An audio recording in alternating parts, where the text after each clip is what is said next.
All right, welcome back to Blue City Reviews. Thanks once again for watching. Today we're talking about In the Heights from Chiara Alegria Hughes and Lin-Manuel Miranda. 2021, a musical drama that's been around on the stage forever, or so I hear. I don't know that much about it. I am not the most educated in terms of musicals. In fact, until about 7 or 8 years ago, around the time I met my fiance, coincidentally enough, I didn't even own a musical. I mean, I owned Footloose, I owned The Crow, extended music videos, but no musicals. And now I own like 20 of them. So she's taught me how to appreciate them, and I really do.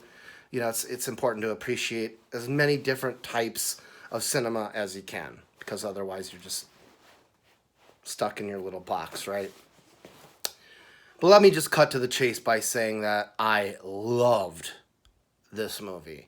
It was like 2.5 hours, must have been, because we were gone like 3 hours and got back. Shit, where'd the time go? Never got bored. Only had to use the restroom by default once.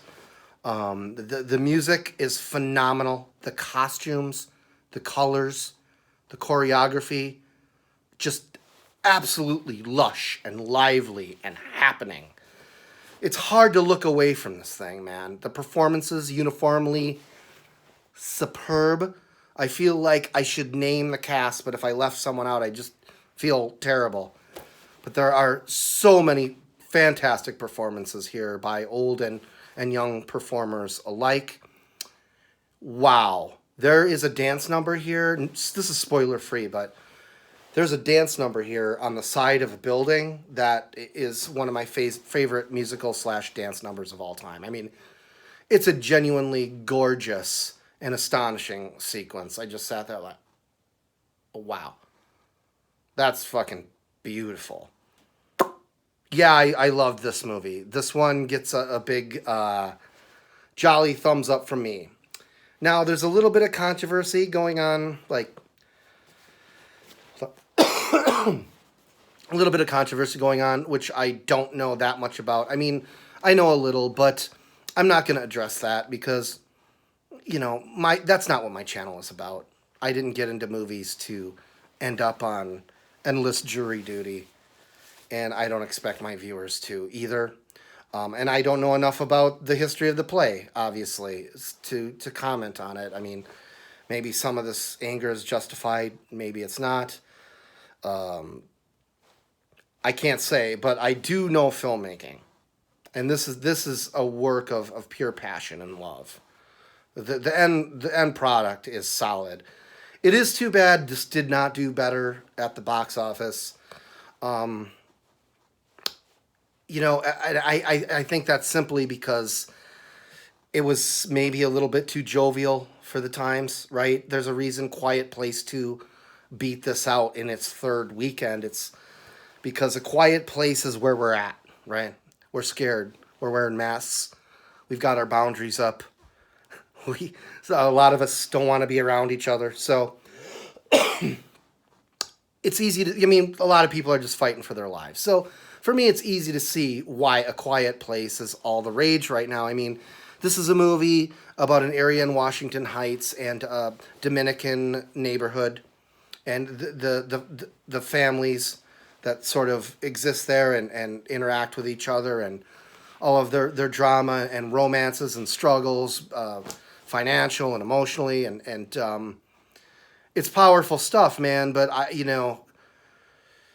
think for a lot of people, the struggles that they're seeing in this movie just aren't going to equal their everyday lives, and I think that's.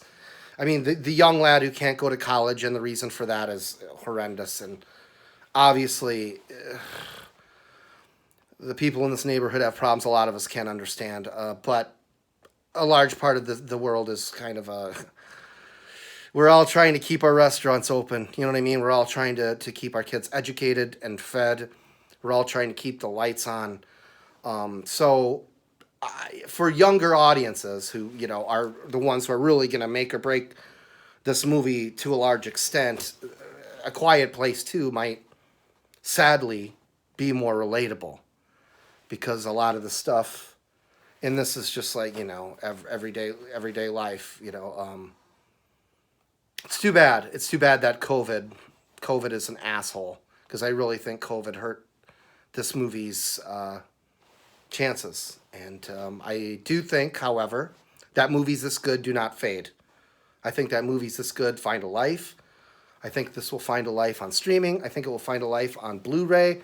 It obviously already has a diehard fan base if it was successful enough to make it to the big screen here. So, the musical already has, its base, and hopefully this movie will grow more as time goes on. I'm an optimistic person, so I'd like to think that this is just going to grow and grow.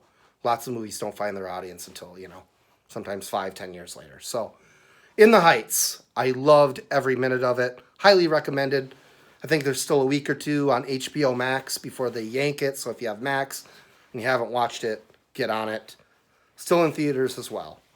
Thanks once again for watching Blue City Reviews. Cheers.